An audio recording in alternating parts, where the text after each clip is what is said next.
So exercise 9.5 question number 13. For each of the differential equations, find the particular solution satisfying the given condition.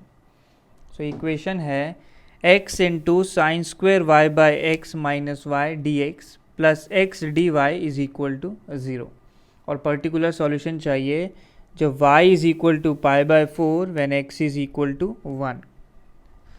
सो इस differential equation को हम लोग convert कर सकते हैं, इसे लिख सकते हैं x into sine square y by x minus y, तो ये तो हो गया whole d x is equal to d y को अगर राइट में लिखेंगे तो बन जाएगा माइनस एक्स डी वाई.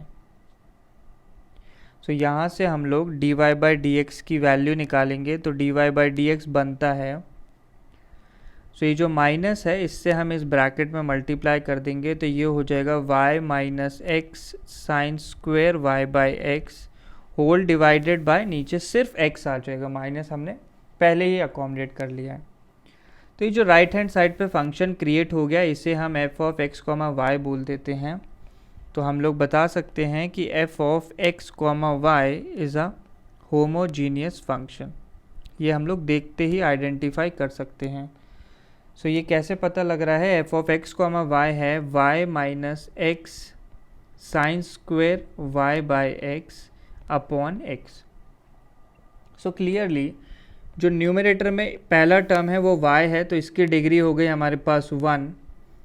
दूसरा टर्म तो उसमें पहले sine square y by x है तो साइन स्क्वेयर के अंदर टर्म है y अपॉन एक्स, तो ऊपर की डिग्री 1 नीचे की डिग्री 1 तो इसकी डिग्री 0 हो गई. तो ये साइन स्क्वायर वाला टर्म है इसकी डिग्री तो 0 है, साथ में x मल्टीप्लाइड है तो इस टर्म की डिग्री 1 हो गई, यानी न्यूमरेटर की कंप्लीट डिग्री हो गई 1.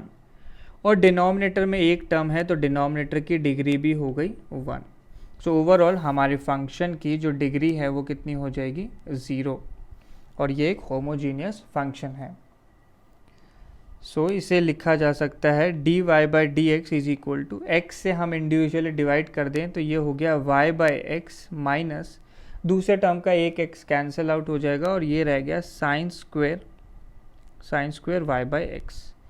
तो इसे सॉल्व करने के लिए हम लोग y को सब्सटीट्यूट करेंगे v इंटू एक्स.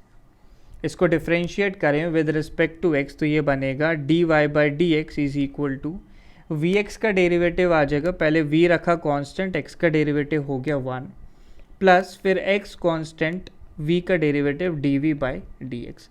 तो हम d y by d x को ये लिखने वाले हैं और हम लोग y बाई एक्स को सब्सटीट्यूट करेंगे v. सो ये डिफरेंशियल इक्वेशन बन जाएगी v plus x d v by d x is equal to y by x है तो v आ जाएगा माइनस साइन स्क्वेयर v. तो ये v से v कैंसिल आउट, ये हो गया सिर्फ x d v by d x is equal to minus sine square v. इस तरीके से इसे लिख सकते हैं. सो वेरिएबल्स हम सेपरेट आउट करते हैं तो ये बन जाएगा d v upon sine square v is equal to minus d x upon x. So clearly terms separate out हो गए हैं, एक तरफ केवल v वेरिएबल है और दूसरी तरफ x. तो अब ये वेरिएबल सेपरेबल डिफरेंशियल इक्वेशन है तो इसे अब हम डायरेक्टली इंटीग्रेट कर देंगे. सो ये बनेगा इंटीग्रल, अब 1 अपॉन साइन स्क्वायर है तो इसे हम लिख देंगे cosec square v d v is equal to minus integral d x upon x.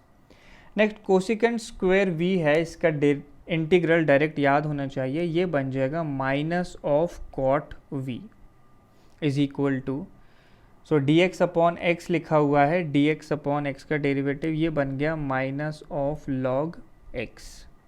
साथ में हमें कांस्टेंट ऑफ इंटीग्रेशन c लिखना होगा. सो ये लिख दिया कांस्टेंट ऑफ इंटीग्रेशन c की जगह हम इसे लिख देंगे लॉग c करके इसे रिप्रेजेंट कर देंगे. सो ये इक्वेशन हो गई हमारे पास log x minus cot v is equal to log of c. So अब हम v को वापस रिप्लेस करेंगे y बाई एक्स से तो जनरल सॉल्यूशन मिलता है हमें log x minus cot y by x is equal to log c. ये हमारा जनरल सॉल्यूशन हो गया।